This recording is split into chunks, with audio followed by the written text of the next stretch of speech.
Hello दोस्तों, स्वागत है आपका हमारे YouTube चैनल में। तो देखिए, चर्चा चल रही थी प्रांतीय राजवंश की, और प्रांतीय राजवंश में हमने चर्चा की थी बंगाल की।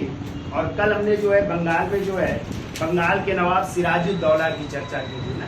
और सिराजुद्दौला के बारे में बताया था कि सिराजुद्दौला जो है अली वर्दी खां जो नवाब थे ना, अली वर्दी खां की जो छोटी बेटी थी अमीना बेगम, जो पटना के नवाब को ब्याही थी, उनका बेटा था। और कहते हैं कि अपनी बीमारी से पहले अली वर्दी खां ने अपना उत्तराधिकारी किसे घोषित किया था? सिराजुद्दौला। ठीक है, लेकिन कहते हैं सिराजुद्दौला को जो बंगाल की नवाबी थी वो फूलों की सेज ना होकर के कांटों की सेज साबित हुई। ठीक है, और इसी जो है सिराजुद्दौला के समय अंग्रेजों ने षड्यंत्र की शुरुआत की, और उसी कारण जो है वो अंग्रेज भी और फ्रांसीसी भी क्या कर रहे थे, अपनी किलेबंदी कर रहे थे। उसको जो है जब इसने मना किया तो फ्रांसीसी तो मान गए, लेकिन अंग्रेज नहीं माने। तो कहते 4 जून 1756 को सिराजुद्दौला ने जो है कलकत्ता पर आक्रमण कर दिया। ठीक है, और कलकत्ता पर अधिकार कर लिया, और कलकत्ता का नाम बदल करके क्या रख दिया? अलीनगर। तो फिर कहते हैं कि पहले कासिम बाजार पर आक्रमण किया, फिर 15 जून को जो है कलकत्ता पर अधिकार करके कलकत्ता का नाम क्या रख दिया गया? अलीनगर। और फिर हमने आपको बताया था कि उसने जो है कि 146 व्यक्तियों को जो है, जिसमें महिलाएं, पुरुष, बच्चे, अंग्रेज सब जो थे, उनको एक कोठरी में बंद कर दिया। कब? 20 जून 1756 को। और 21 जून को जब कोठरी खोली गई तो कितने लोग जिंदा बचे थे? 23 लोग जिंदा बचे थे। तो ये घटना किस नाम से जानी जाती है? काल कोठरी की घटना या ब्लैक होल ट्रेजेडी के नाम से जानी जाती है। और हमने बताया था इन 23 जीवित व्यक्तियों में एक व्यक्ति थे जो बच गए थे, उनका नाम था J.Z. हार्वे, जिन्होंने इसका वर्णन अपनी पुस्तक द लाइफ ऑफ वंडर में किया है। ठीक है, फिर भी अंग्रेज इससे संतुष्ट नहीं हुए, और फिर अंग्रेजों ने जो है कलकत्ता पर क्या कर लिया? अधिकार कर लिया। और फिर 9 फरवरी कब? 1757 को कौन सी संधि हुई? अलीनगर की संधि हुई। और इसी संधि द्वारा जो है सिराजुद्दौला को किलेबंदी का अधिकार दिया गया, सिक्के ढालने का अधिकार दिया गया। ठीक है, लेकिन इससे भी अंग्रेज संतुष्ट नहीं हुए और सिराजुद्दौला के खिलाफ फिर षड्यंत्र की शुरुआत की, जिसमें वाटसन, राय दुर्लभ, जगत सेठ, ये सब लोग शामिल थे। और उसी का परिणाम हुआ प्लासी का युद्ध। ठीक है, तो देखिए प्लासी का युद्ध कब होता है? 23 जून 1757 को। और ध्यान रखिएगा, क्वेश्चन आता है कि भारतीय इतिहास में कौन सा निर्णायक युद्ध माना जाता है? तो वो है प्लासी का युद्ध, क्योंकि यहीं से अंग्रेजी सत्ता क्या हो रही? स्थापित हो रही है। ठीक है, और इस युद्ध में जो है एक तरफ जो है सिराजुद्दौला है और दूसरी तरफ कौन है? अंग्रेज है। किसके किसके बीच युद्ध होगा? कौन जो है इसके सिराजुद्दौला के जो विद्रोही थे, जो इसका साथ नहीं देते, कौन साथ देते, उसकी चर्चा करते हैं। ठीक है, तो पहला पॉइंट ये देखो, प्लासी के युद्ध की गणना, प्लासी के युद्ध की गणना भारत के निर्णायक युद्धों में की जाती है। भारत के निर्णायक युद्धों में की जाती है।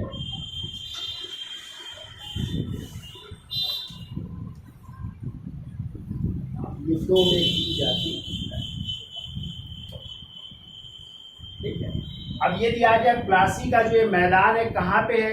ठीक है, तो इसकी देखिए वर्तमान स्थिति क्या है, तो लिख लो वर्तमान में। तो प्लासी का मैदान था पश्चिम बंगाल में। ठीक है, पश्चिम बंगाल में नादिया जिले में, नादिया जिले में यदि आ जाए किस नदी के किनारे, तो हमने कल ही चर्चा की थी, भागीरथी है, भागीरथी नदी। और भागीरथी ना हो तो इसको कि आप लोग गंगा नदी भी कह सकते हैं, क्योंकि गंगा का ही नाम क्या हो रहा है पश्चिम बंगाल में? भागीरथी हो रहा है। ठीक है, तो पश्चिम बंगाल में नादिया जिले में भागीरथी नदी के तट पर है। भागीरथी नदी के तट पर ये मैदान है, ठीक है। क्लियर, याद हो जाए। कहाँ पे? पश्चिम बंगाल के किस जिले में? नादिया जिले में। नदी आ जाए, पहला आंसर भागीरथी, ना हो तो फिर गंगा नदी के तट पर ये मैदान स्थित है, ठीक है। किसके किसके बीच युद्ध हुआ? देखिए, एक तरफ है सिराजुद्दौला, ठीक है। चलिए भी हम बोल देते हैं, पहले समझ लो। देखो समझ लो पहले, देखो एक तरफ कौन है? सिराजुद्दौला, और दूसरी तरफ कौन है? अंग्रेज। कौन है? और इस अंग्रेजी सेना का यदि पूछा जाए नेतृत्व किसने किया था? इसका नेतृत्व किया था रॉबर्ट क्लाइव, या लॉर्ड क्लाइव भी कह सकते हैं, या कर्नल क्लाइव भी कह सकते हैं, ठीक है, कई नाम। तो किसने नेतृत्व किया? रॉबर्ट क्लाइव, ठीक है। दूसरी तरफ कौन है? सिराजुद्दौला। लेकिन सिराजुद्दौला के विद्रोही भी थे जिन्होंने चुपचाप खड़े रहे और इनका जो है साथ नहीं देते। तो विद्रोहियों में देखो कौन कौन है इसके? एक तो मीर जाफर है, मीर जाफर। दूसरा यार लतीफ खां है, यार लतीफ खां है। और तीसरा है राय दुर्लभ है, ठीक है, राय दुर्लभ। ये इसके विद्रोही हैं। ये चुपचाप जो है मैदान में क्या करते हैं? खड़े रहते हैं, ठीक है, लड़ते नहीं है। जबकि सिराजुद्दौला के यदि पूछा जाए वफादार व्यक्तियों में कौन थे, तो वफादार जो युद्ध में लड़ते हुए मारे गए, तो वफादार है मीर मदान। कौन है? मीर मदान। मीर मदान, जो कि मीर जाफर की जगह इसको क्या बना दिया गया था? सेनापति। जब पता चला सिराजुद्दौला को कि मीर जाफर धोखा देगा या धोखा कर रहा है, तो इसको बना दिया गया था मीर मदान को, ठीक है। और दूसरा व्यक्ति जो वफादार है वो है मोहनलाल। कौन है? मोहनलाल, जो एक कश्मीरी युवक है, ठीक है, कश्मीरी युवक है। और ये सिराजुद्दौला के प्रधानमंत्री भी हैं, ठीक है, प्रधानमंत्री। कहते हैं ये दोनों लोग वीरता से लड़े, लेकिन क्या हुए? वीर गति को प्राप्त हो गए, ठीक है। दोनों लोग युद्ध में मारे गए, वीर गति को प्राप्त, ठीक है। ये दोनों लोग वीर गति को प्राप्त होते हैं, ठीक है। अब जब सिराजुद्दौला पराजित हुआ और युद्ध के मैदान से जब सिराजुद्दौला भागने का प्रयत्न करता है, तो मीर जाफर के बेटे, किसके बेटे? मीर जाफर के पुत्र मीरन, जिसका नाम था मीरन। मीरन ने अपने एक दोस्त और उस दोस्त का नाम था मोहम्मद बेग। क्या नाम था? मोहम्मद बेग द्वारा जो है इसकी सिराजुद्दौला की क्या करवा दी? हत्या करवा, ठीक है। इस तरह सिराजुद्दौला की हत्या कर दी जाती है, हत्या करवा दी गई, ठीक है। और सिराजुद्दौला युद्ध के मैदान में क्या हुआ? मारा गया। और यदि आ जाए सिराजुद्दौला की समाधि कहाँ पे है? इनकी समाधि याद रखिएगा, मुर्शिदाबाद में। कहाँ पे है? मुर्शिदाबाद में ही दफन है, ठीक है। तो इस तरह जो है बंगाल पर जो है सत्ता स्थापित होती है। और अगला जो बंगाल का नवाब बनेगा उसका नाम होगा मीर जाफर। और यही घटना जो है क्या कहलाती है? प्रथम क्रांति कहलाती है। क्या कहलाती है? यानी मीर जाफर का नवाब बनना क्या कहलाता है? प्रथम क्रांति कहलाती है। तो समझ गए आप लोग? तो कब हुआ युद्ध? 23 जून 1757 को। किस नदी के किनारे था प्लासी मैदान? भागीरथी या गंगा नदी। किसके किसके बीच हुआ प्लासी का युद्ध? एक तरफ बंगाल का नवाब सिराजुद्दौला, दूसरी तरफ अंग्रेजी सेना का नेतृत्व रॉबर्ट क्लाइव ने किया, ठीक है। और इधर जो है सिराजुद्दौला और सिराजुद्दौला के वफादार कौन है? मीर मदान और मोहनलाल, दोनों युद्ध में लड़ते हुए वीर गति को प्राप्त हुए। जबकि उसके विद्रोहियों में कौन है? मीर जाफर, यार लतीफ का, राय दुर्लभ। ये मूक दर्शक खड़े रहे, इन्होंने साथ नहीं दिया। अंत में जब पराजित हुआ सिराजुद्दौला तो युद्ध के मैदान से भागता है, भागने का प्रयास करता है। तो मीर जाफर के बेटे किसने? मीरन ने। किसके द्वारा? अपने एक दोस्त मोहम्मद बेग द्वारा किसकी? सिराजुद्दौला की हत्या करवा दी। और सिराजुद्दौला का जो है मकबरा कहाँ पे है? मुर्शिदाबाद, ठीक है। तो अब बंगाल का नवाब कौन बनेगा? मीर जाफर, क्योंकि उसने किसका साथ दिया था? अंग्रेजों का साथ दिया था। तो ये मीर जाफर का नवाब बनना ही बंगाल में प्रथम क्रांति कहलाता। तो चलिए हम बोल देते हैं। तो लिखिए अगला पॉइंट, देखो प्लासी के युद्ध में अंग्रेजी सेना, प्लासी के युद्ध में अंग्रेजी सेना लॉर्ड क्लाइव के नेतृत्व में, अंग्रेजी सेना लॉर्ड क्लाइव के नेतृत्व में, जबकि दूसरी ओर अंग्रेजी सेना लॉर्ड क्लाइव के नेतृत्व में, जबकि दूसरी ओर नवाब की सेना का नेतृत्व, जबकि नवाब की सेना का नेतृत्व तीन राजद्रोही, जबकि नवाब की सेना का नेतृत्व तीन राजद्रोही, और वो कौन तीन राजद्रोही हैं? तो देखो मीर जाफर, दूसरा है यार लतीफ खां, और राय दुर्लभ ने किया, तीसरा है राय दुर्लभ। मीर जाफर, यार लतीफ खां और राय दुर्लभ ने किया, राय दुर्लभ ने किया। देखो अगला पॉइंट, देखो इस युद्ध में नवाब के वफादार सिपाही,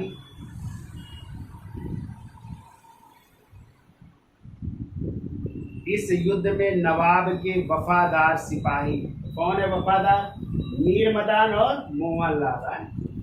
देखो नवाब के वफादार सिपाही मीर मदान तथा मोहन लाल युद्ध में लड़ते हुए, वफादार सिपाही मीर मदान और मोहन लाल युद्ध में लड़ते हुए वीर गति को प्राप्त हुए, युद्ध में लड़ते हुए वीर गति को प्राप्त हुए,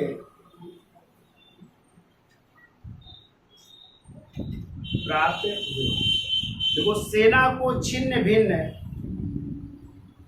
देखकर नवाब वहां से भागा, सेना को छिन्न भिन्न देखकर, सेना को छिन्न भिन्न देखकर नवाब वहां से भागा, नवाब वहां से भागा, परंतु मीर जाफर के पुत्र, परंतु मीर जाफर के पुत्र मीरन ने, परंतु मीर जाफर के पुत्र मीरन ने मोहम्मद बेग द्वारा सिराजुद्दौला की हत्या करवा दी, मोहम्मद बेग द्वारा सिराजुद्दौला की हत्या करवा दी।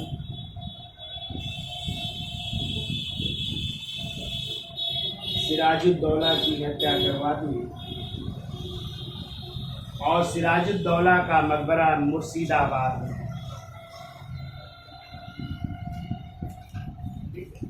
और सिराजुद्दौला का मकबरा कहाँ पे है? मुर्शिदाबाद। ठीक है, इनके अगला पॉइंट देखो, इस युद्ध के बाद रॉबर्ट क्लाइव को बंगाल का प्रथम गवर्नर बनाया गया। देखो यदि आ जाए बंगाल का प्रथम गवर्नर कौन बन रहा है? तो रॉबर्ट क्लाइव बन रहा है। ठीक है, इस युद्ध के बाद याद रखना। देखो इस युद्ध के बाद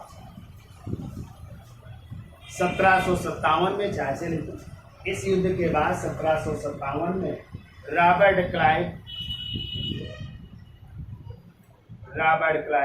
बंगाल का पहला गवर्नर बना, जबकि ल्यूक स्क्रैफटन, जबकि ल्यूक पूरा नाम ल्यूक स्क्रैफटन को बंगाल में को बंगाल में ब्रिटिश रेजिडेंट नियुक्त किया गया।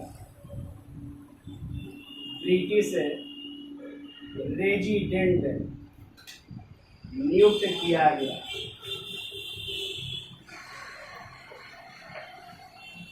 स्क्राफेट्रल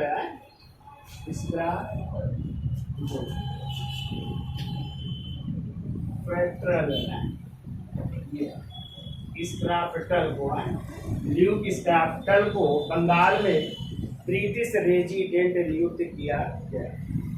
ठीक है, अब कौन बंगाल का नवाब बनेगा? मीर जाफर। तो लिख लो, मीर जाफर का नवाब बनना प्रथम क्रांति कहलाती है। मीर जाफर का नवाब बनना प्रथम क्रांति कहलाती है। प्रथम क्रांति कहलाती है। प्रथम क्रांति कहलाती। ठीक है, देखो अब देखो इस युद्ध को बारे में किसने किसने क्या क्या कहा है। ठीक है, तो इसका स्क्रीनशॉट ले लो, फिर आगे चलते हैं।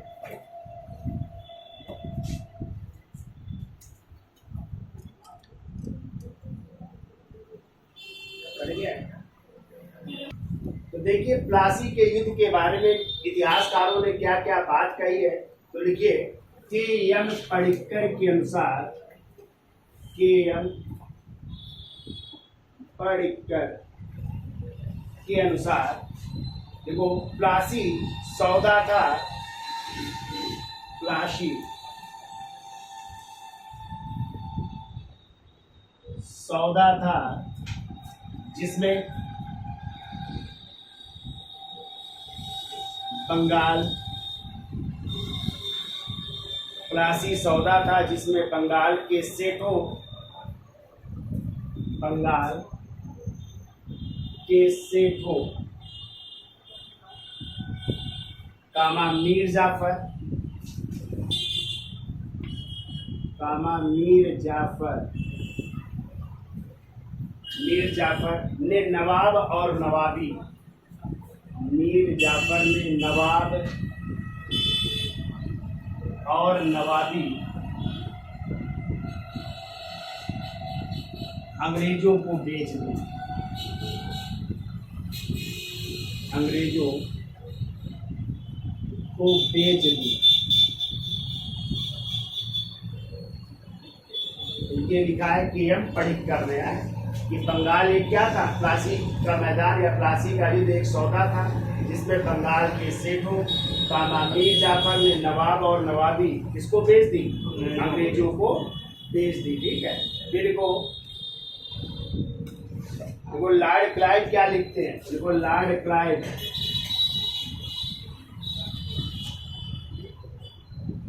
लॉर्ड क्लाइव लिखते हैं कि प्लासी की विजय विश्वासघात की विजय थी। खुद लिख रहे हैं। ठीक है, तो प्लासी की विजय, प्लासी की विजय विश्वासघात की विजय, विश्वासघात की विजय थी।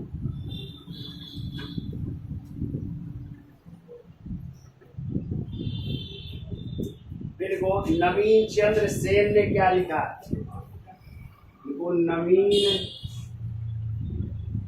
चंद्र सेन, आजकल कोटेशन आ रहे हैं वो। ठीक है, नेट, जेआरएफ, टीजीटी, पीजीटी सब में ही कोटेशन आ रहे हैं, याद रखना है आपको।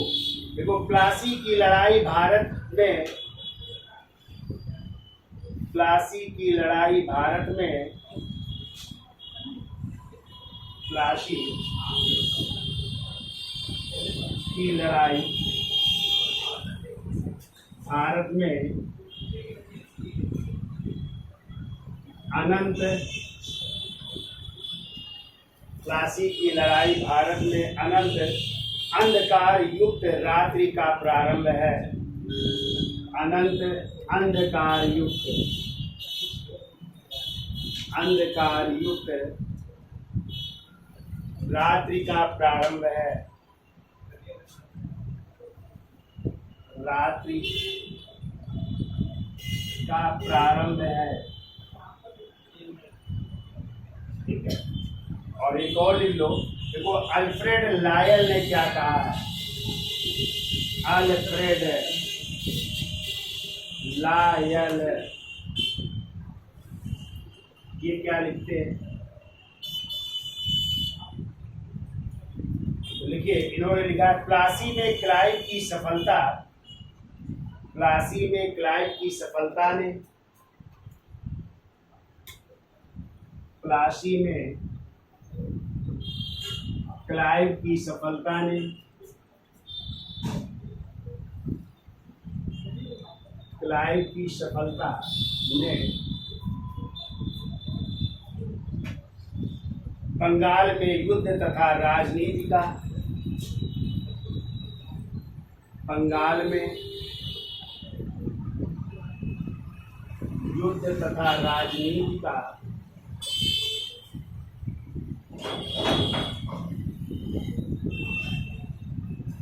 बंगाल में युद्ध तथा राजनीति का एक अत्यंत विस्तृत क्षेत्र अंग्रेजों के लिए खोल दिया,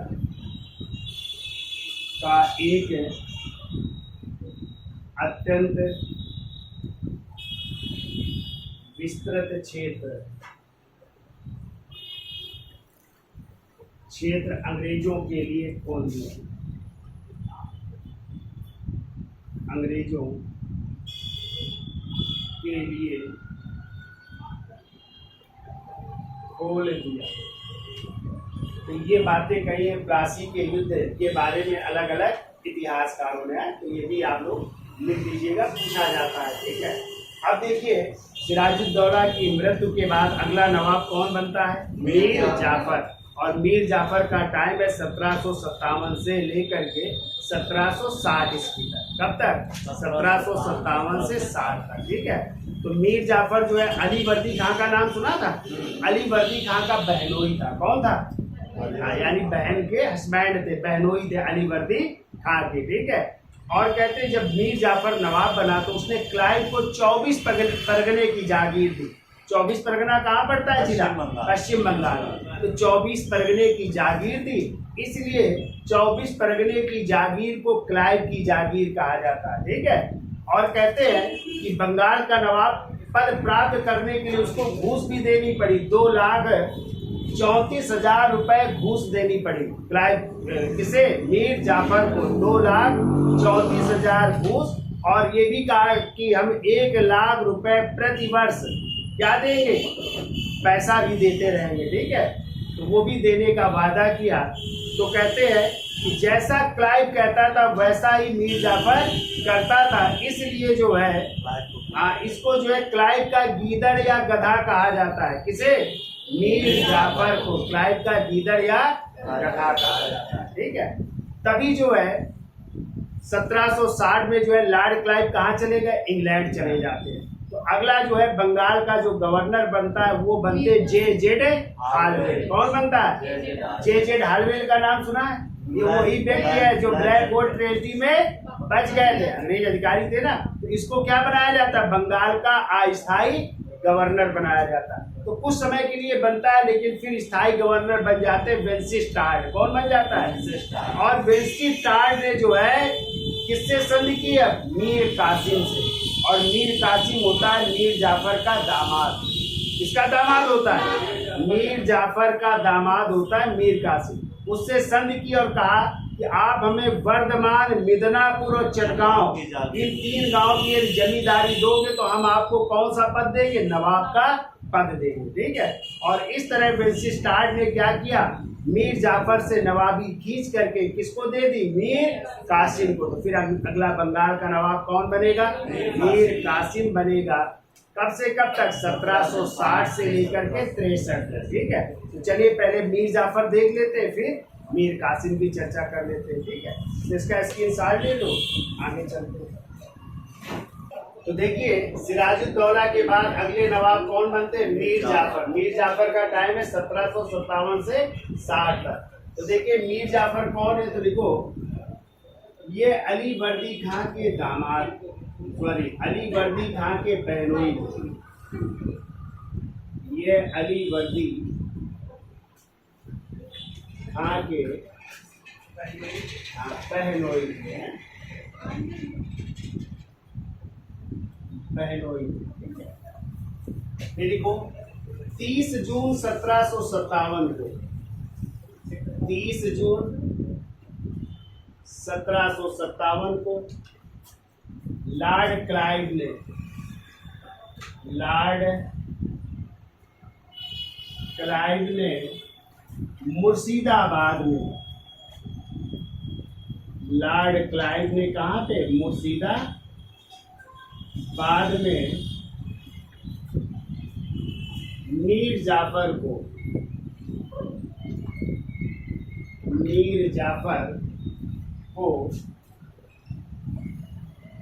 नवाब का पद प्रदान किया, नवाब का पद प्रदान किया।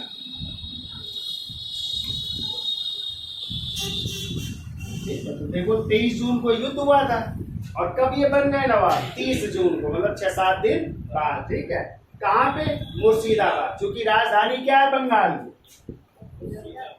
अरे मुर्शिदाबाद तो ही है, किसने बनाई थी मुर्शिदाबाद, मुर्शीद कुली खां ने ढाका से बदल करके मुर्शिदाबाद या मकसूदाबाद को बनाई थी ना। तो क्या लिखा कि 30 जून 1757 को लॉर्ड क्लाइव ने मुर्शिदाबाद में किसको, मीर जाफर को किस पद पर, नवाब के पद को प्रदान किया, नवाब का पद प्रदान किया। ठीक है, अब देखो बदले में क्या दे रहा है मीर जाफर, देखो बदले में मीर जाफर ने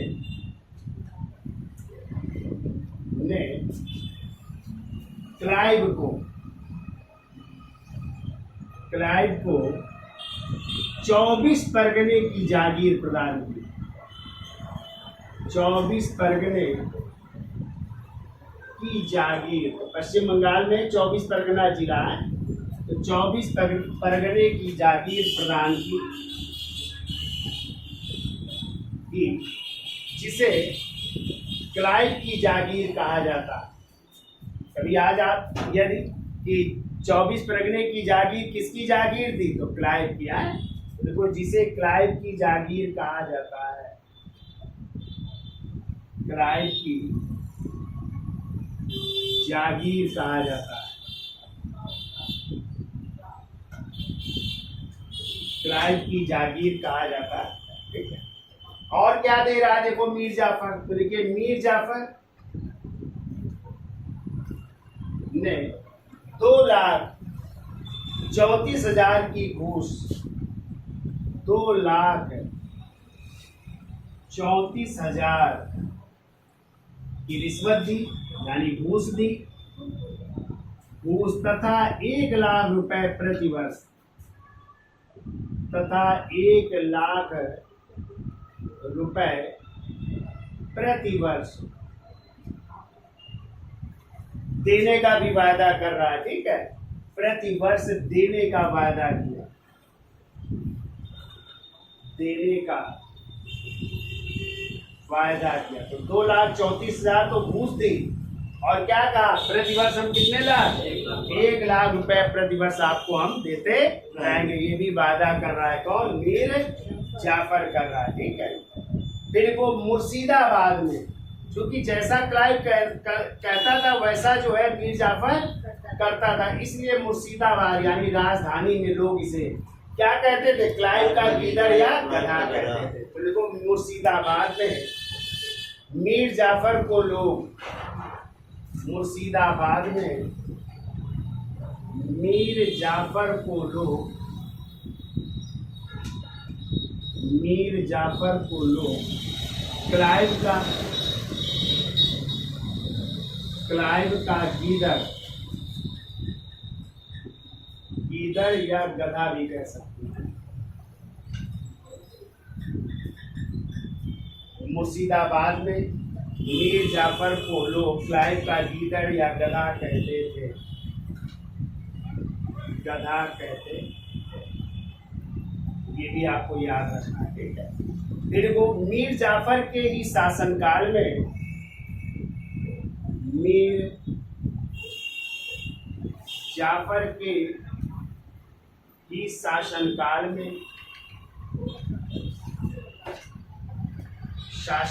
में बांटो और राज्य करो की नीति को अपनाते हुए बांटो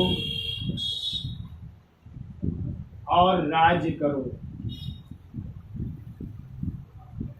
करो की नीति को अपनाते हुए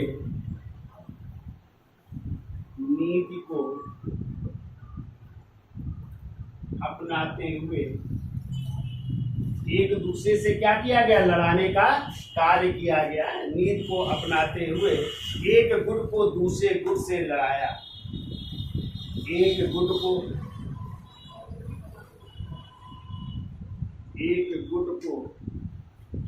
दूसरे गुट से लड़ाया।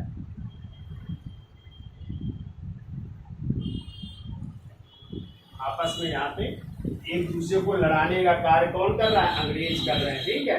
यानी बांटो और राज करो की नीति को अपना रहे हैं यहाँ पे, ठीक है। अब देखिए इसके बाद हमने आपको बताया कि लॉर्ड क्लाइव कहाँ चले गए, इंग्लैंड। तो कौन बने अगले बंगाल का गवर्नर, जे हाल में, थोड़े समय के लिए अस्थायी।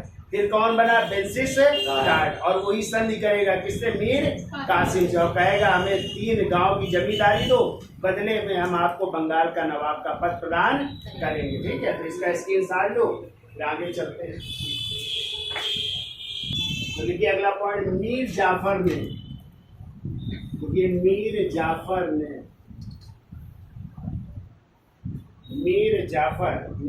क्लाइव को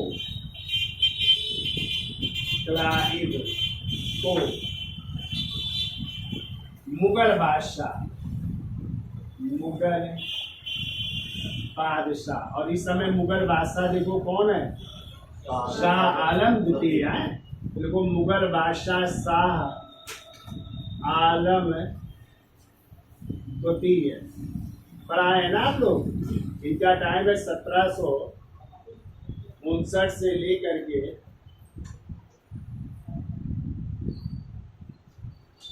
1806 ईस्वी है ना। तो देखो शाह आलम द्वितीय से एक उपाधि प्रदान करवा रहे हैं, कौन सी, उमरा की है। तो देखो उमरा की उपाधि प्रदान करवाई, उमरा की उपाधि प्रदान करवाई।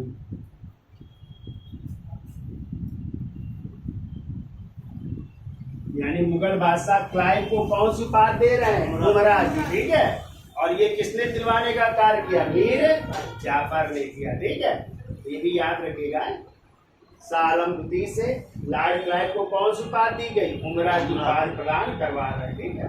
फिर ये 25 फरवरी 1760 ईस्वी को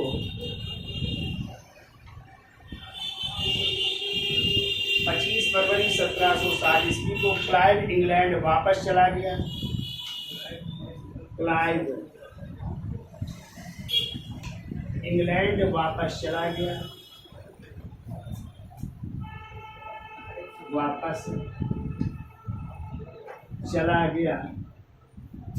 अतः बंगाल का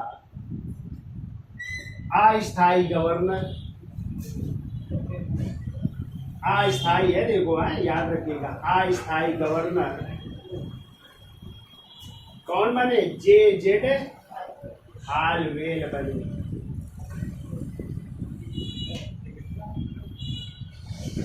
जे हालवेल बने, ठीक है। तथा कुछ समय बाद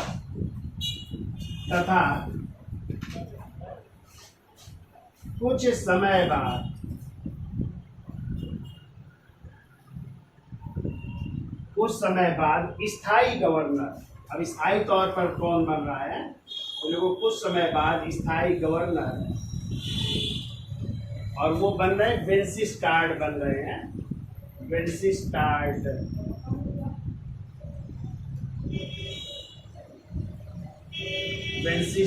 बने, फिर स्थायी गवर्नर बन रहे हैं वेंसिस्टार्ड है। तो देखो कुछ समय बाद स्थायी गवर्नर वेंसिस्टार्ड बने, और इसने मीर कासिम से समझौता किया कि, और इसने और इसमें जो मीर जाफर का दामाद होता है, कौन होता है? मीर कासिम है। और इसने मीर कासिम से समझौता किया कि मीर कासिम से समझौता किया कि क्या किया कि नवाब बनने के बदले कि नवाब बनने के बदले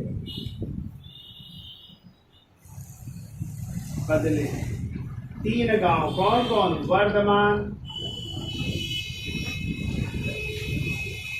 दूसरा है मिदनापुर और तीसरा है चटगांव की जमींदारी या दीवानी कंपनी को प्राप्त हो गया है। चटगांव की दीवानी कंपनी को प्राप्त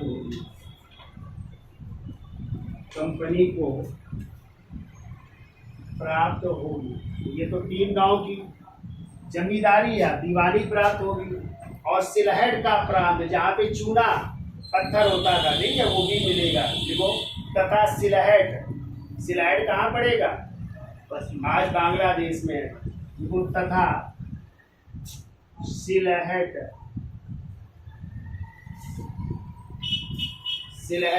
के चूना व्यापार में कंपनी को, सिलहट के चूना व्यापार में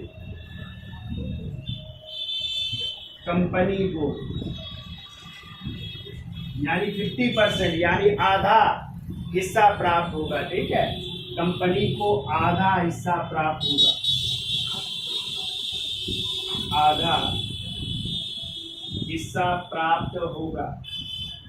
तो ये हो रही है संधि, हो रही है, समझौता हो रहा है किससे? बेल्सिस्टार्ट और किसके बीच? मीर कासिम के बीच हो रहा है कि यदि हम आपको नवाब का पद देंगे तो आपको बदले में हमें ये देना पड़ेगा। तो वर्धमान, मिदनापुर, चटगांव की क्या देनी पड़ेगी? दीवानी देनी पड़ेगी, ठीक है। प्लस जो सिलहट इलाका है जो आज बांग्लादेश में है, वहाँ का जो चूना पत्थर का व्यापार हो रहा है उसमें कंपनी को कितना हिस्सा मिलेगा? आधा हिस्सा प्राप्त होना चाहिए, आधा हिस्सा मिलना चाहिए। ये बात भी समझौते के है, ठीक है। अब देखो, अब जो है बुला रहे मीर जाफर को बेल्सिस्टार्ट, एक स्थान है मुरादबाग में, जो है उनको बुलाया जाता है। उनसे कहा जाता है कि ऐसा ऐसा आपको करना है और आपको जो है पेंशन दे दी जाएगी। तो इस कारण जो है मीर जाफर को पेंशन दे दी जाती है, नवाबी का पद उनसे छीन लिया जाता है और अगला नवाब कौन बन जाता है? मीर कासिम। और मीर कासिम का नवाब बनना बंगाल की दूसरी क्रांति कहलाती है, ठीक है। पहले मीर जाफर का बनना वो प्रथम क्रांति, जब मीर कासिम बनेगा तो वो दूसरी क्रांति कहलाती है, ठीक है। तो देखो अगला पॉइंट एक और है, लिख लो। देखो, बेल्सिस्टार्ट ने मुरादाबाद में, बेल्सिस्टार्ट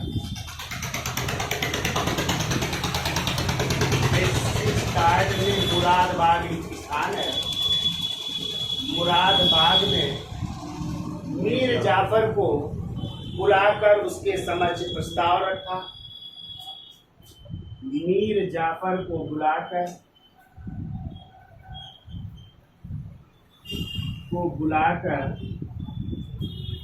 उसके समक्ष प्रस्ताव रखा।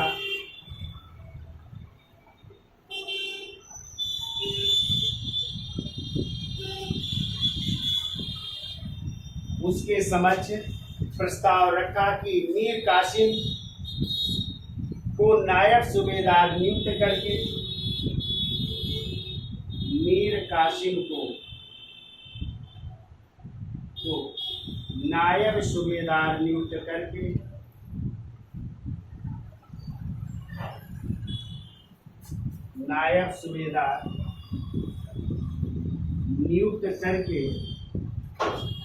निजामत के अधिकार उसको दे दे, नियुक्त करके निजामत के अधिकार उसको दे दे।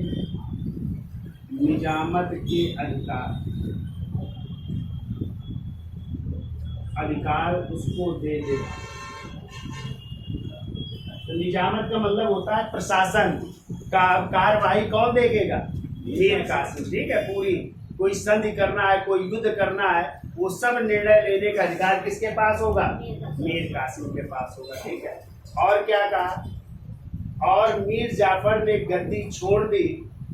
देखो, और मीर जाफर ने गद्दी छोड़ दी, गद्दी छोड़ दी और 15,000 मासिक पेंशन पर कलकत्ता में रहने लगा। और 15,000 रुपए मासिक है, महीने की भी है, मासिक पेंशन पर कलकत्ता में रहने लगा। कलकत्ता में रहने लगा। इस तरह कलकत्ता में 15,000 रुपए मासिक पेंशन दे दी जाती और ये रहने लगता। अब कौन नवाब बनेगा अगला? मीर कासिम। ठीक है, और जब मीर कासिम बनेगा तो वो क्या देगा अंग्रेजों को? वर्धमान, मिदनापुर, चटगांव की जमींदारी। ठीक है, बहुत सी सारी चीजें प्रदान करता है, फिर भी अंग्रेज संतुष्ट नहीं होते। इस कारण मीर कासिम को अपनी राजधानी क्या मुर्शिदाबाद से क्या बनाएगा? मुंगेर। तो देखो, अब राजधानी मुर्शिदाबाद से क्या हो जाएगी? मुंगेर हो जाएगी। तब भी अंग्रेज इसका पीछा नहीं छोड़ेंगे। और दस्तक पत्र कौन? कलकत्ता काउंसिल जारी करती थी। तो मीर कासिम ने क्या किया कि दस्तक पत्र जो है उसने भारतीय व्यापारियों को भी जारी कर दिया कि भारतीय व्यापारी भी बिना टैक्स दिए हुए क्या कर सकते? व्यापार कर सकते। इससे अंग्रेज और नाराज हो गए। ठीक है, और इस कारण जो है मीर कासिम को फिर गद्दी से हटा देंगे और मीर जाफर को बंगाल का पुनः नवाब फिर बनाया जाएगा। तभी मीर कासिम भाग करके पहुंचेगा अवध। कहाँ पहुंचेगा? और अवध के नवाब होंगे सुजाउद्दौला। कौन होंगे? सुजाउद्दौला। और वहीं पे मुलाकात होगी मुगल बादशाह शाह आलम द्वितीय से, और तीनों लोग एक गुट बनाएंगे और वही गुट फिर लड़ेगा अंग्रेजों से। और एक युद्ध होगा 22 अक्टूबर 1764 को बक्सर का। एक तरफ होंगे अंग्रेज और अंग्रेजी सेना का नेतृत्व करेंगे कैप्टन हेक्टर मुनरो। कौन करेगा इस बार? Captain Hector Munro. दूसरी तरफ ये तीन लोग होंगे। कौन? मुगल बादशाह शाह आलम द्वितीय, अवध का नवाब सुजाउद्दौला और यही बंगाल का पदस्थ नवाब मीर कासिम। अब ये युद्ध होगा, इसमें ये तीनों लोग क्या हो जाएंगे? पराजित हो जाएंगे। और जैसे ही बक्सर के युद्ध की पराजय की सूचना इंग्लैंड पहुंचेगी, फिर लॉर्ड क्लाइव को भेजा जाएगा। जो इंग्लैंड चला गया है ना लॉर्ड क्लाइव, मैंने बताया ना 1760 में क्लाइव कहाँ चले गए? इंग्लैंड। फिर इंग्लैंड से भेजे जाएंगे लॉर्ड क्लाइव, फिर आएंगे और आने के बाद दो संधि करेंगे। एक इलाहाबाद की पहली संधि 12 अगस्त 1765 को किससे करेंगे? मुगल बादशाह शाह आलम द्वितीय से। तो उनसे क्या प्राप्त करेंगे? बंगाल, बिहार, उड़ीसा की दीवानी, और बदले में उसको देंगे कड़ा और मानिकपुर जिला। और दूसरी इलाहाबाद की संधि होगी 16 अगस्त 1765 को, और ये होगी अवध के नवाब सुजाउद्दौला से। और उससे जो है 50 लाख रुपए हर्जाने की मांग करेंगे। तो सुजाउद्दौला नहीं दे पाएगा तो उससे कहेंगे आप हमें कड़ा और मानिकपुर के 2 जिले। तो वो जिले लेकर के किसको दे दिए जाएंगे?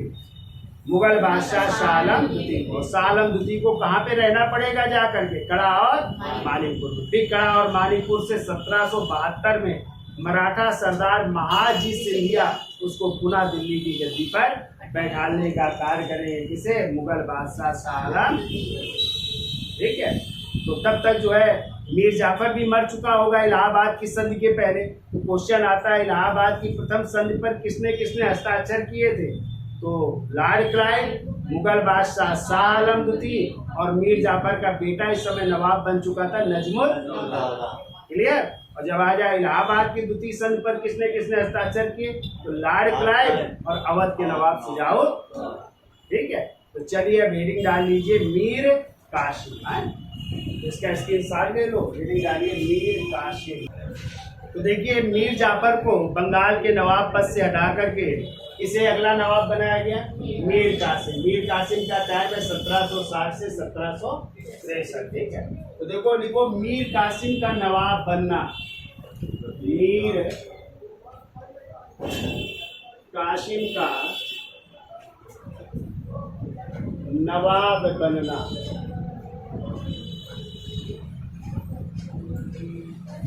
कौन सी क्रांति कहलाती है? हाँ, दूसरी क्रांति कहलाती है। दूसरी क्रांति कहलाती है। मीर कासिम किसका दामाद है? तो लिखो मीर कासिम मीर जाफर का दामाद। मीर जाफर का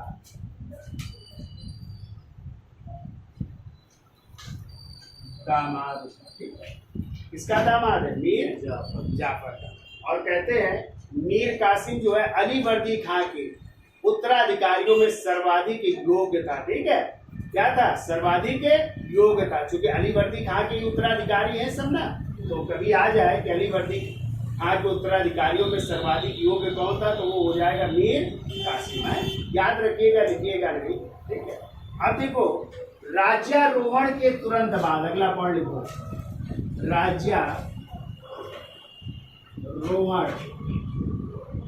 के तुरंत बाद मुगल सम्राट शाह आलम द्वितीय द्वारा मुगल सम्राट शाह आलम द्वितीय द्वारा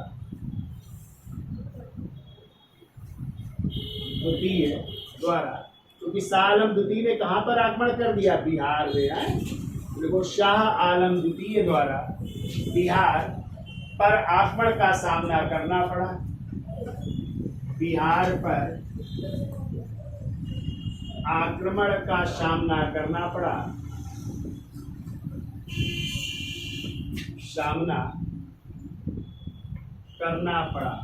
जब आक्रमण हुआ तो इसकी सहायता किसने की? अंग्रेजों ने। किसकी? मीर कासिम ने। तो इसको और दयनीय बना दिया। ठीक है, सहायता अंग्रेज करेंगे तो क्या करेंगे? उससे लेंगे, कुछ ना कुछ धन लेंगे, तो और कहते दयनीय बना दिया। किसको? मीर कासिम को। तो देखो सामना करना पड़ा, परंतु कंपनी की सेना ने सम्राट को पराजित कर कंपनी की सेना ने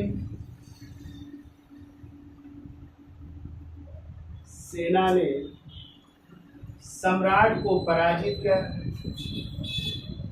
सम्राट को ना मुगल बादशाह को है, सम्राट को पराजित कर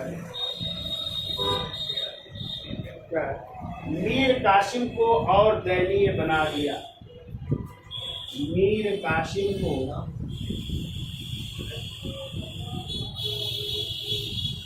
और दयनीय बना दिया।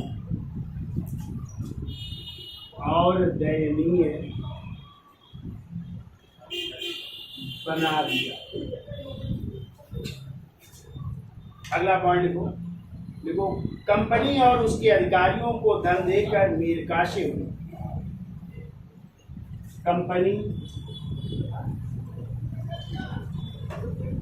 और उसके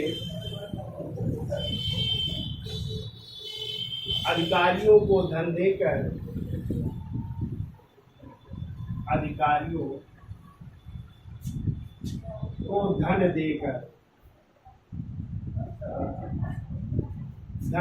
मीर कासिम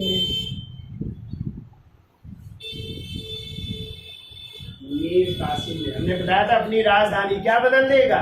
मुर्शिदाबाद से मुंगेर बना देगा। ठीक है, तो धन देकर कंपनी और उसके अधिकारियों को धन देकर मीर कासिम अंग्रेजों के हस्तक्षेप से, ऐसा करो, मीर कासिम अंग्रेजों के हस्तक्षेप से बचने के लिए, मीर कासिम अंग्रेजों के हस्तक्षेप से बचने के लिए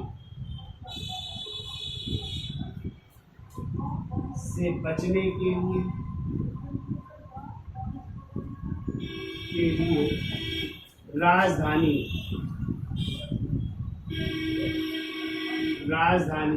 मुर्शिदाबाद से मुंगेर स्थानांतरित हुई।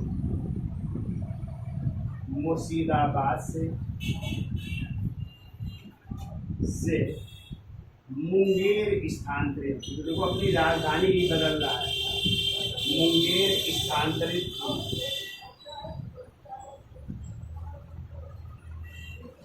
तो मुर्शिदाबाद थी ना राजधानी, तो मुर्शिदाबाद से क्या बनाए, मुंगेर बनाए, ठीक है।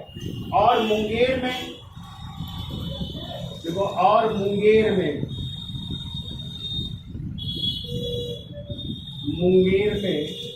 तोप, मतलब तोप को निर्मित करवा रहा, तोप तथा तोड़दार बंदूकों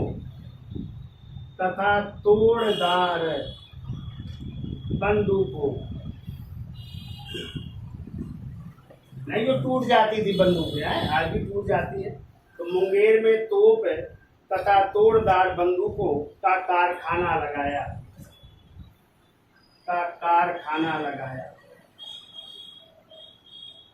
देखो यहाँ पे कारखाना भी लग रहा है, कहाँ पे, मुंगेर में तोपों का और किसका, तोड़दार बंदूकों का जो है लगा रहा है, ठीक है। और क्या दे रहा है, देखो मीर कासिम ने, जैसे कि संधि के अनुसार हुआ था, मीर कासिम ने वर्धमान, मिदनापुर और चटगांव की जमींदारी अंग्रेजों को प्रदान की। चटगांव की जमींदारी अंग्रेजों को प्रदान की।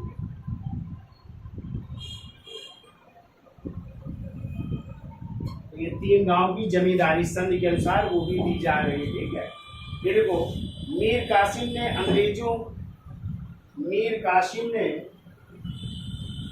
अधिकारियों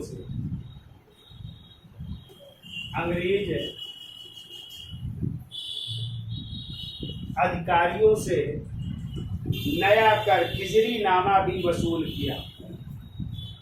नया कर जिसे कहते खिजरी नामा भी वसूल किया।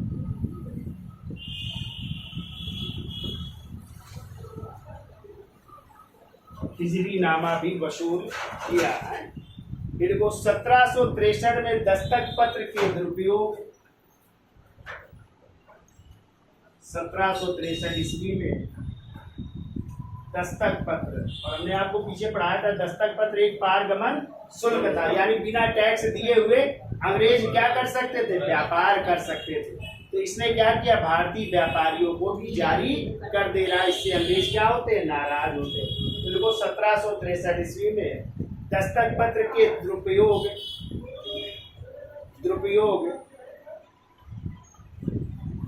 पर आंतरिक व्यापार को, दुरुपयोग पर आंतरिक व्यापार को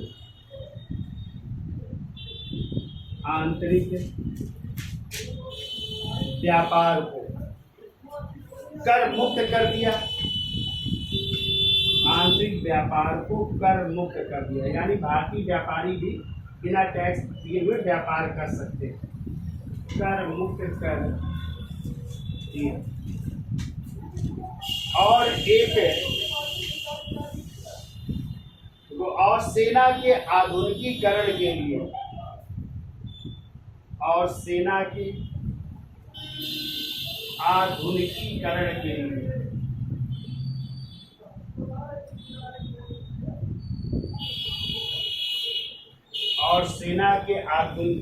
के लिए एक जर्मन अधिकारी वाल्टर रीनहार्ड की नियुक्ति की।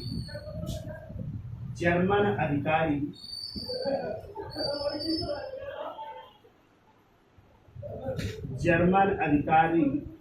वाल्टर रीनहार्ड की नियुक्ति की।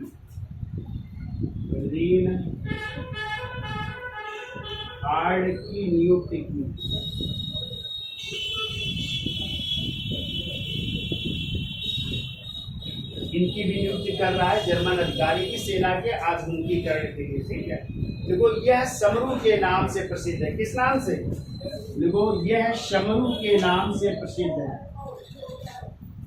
यह समरू के नाम से प्रसिद्ध है। और इनकी पत्नी, देख लो अभी एक क्वेश्चन आया था, देखो वाल्टर रीनहार्ड समरू के नाम से प्रसिद्ध है। देखो यह समरू के नाम से प्रसिद्ध था और इसकी पत्नी बेगम समरू ने, और इसकी पत्नी बेगम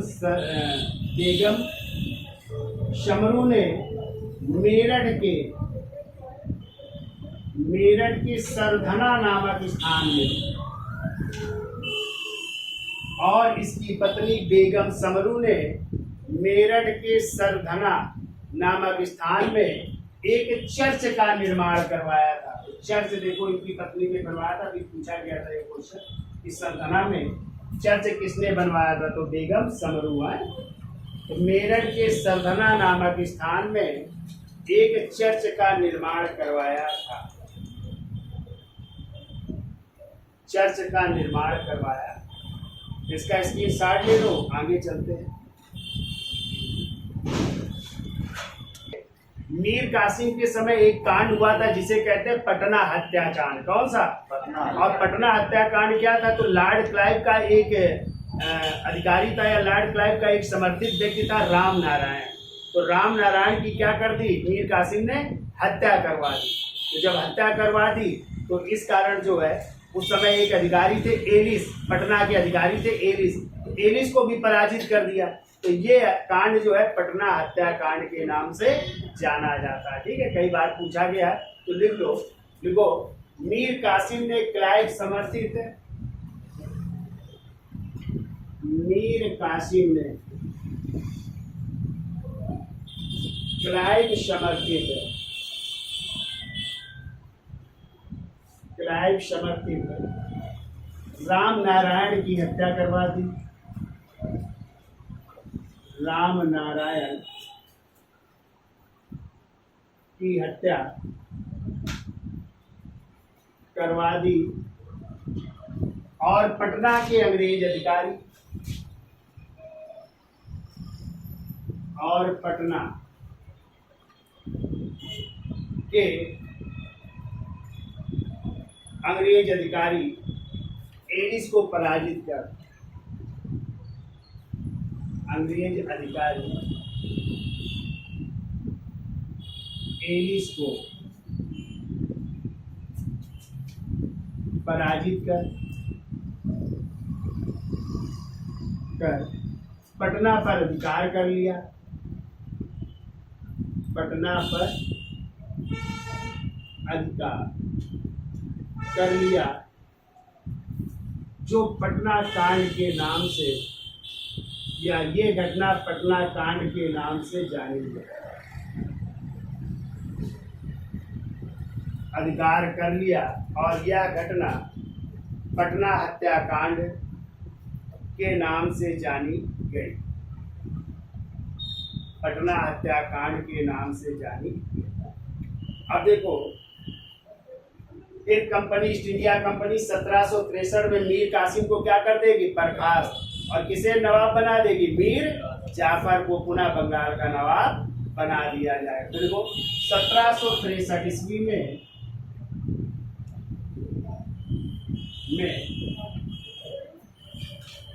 मीर कासिम को कंपनी ने बर्खास्त कर, मीर कासिम को कंपनी ने बर्खास्त कर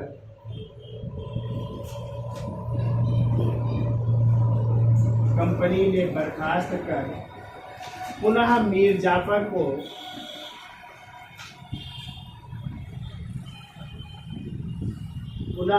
जाफर को बंगाल का नवाब बना दिया, बंगाल का नवाब बना दिया। पुनः मीर जाफर बंगाल का नवाब बन जा रहा है। ठीक है, अतः 1763 में ईस्वी में मीर कासिम भागकर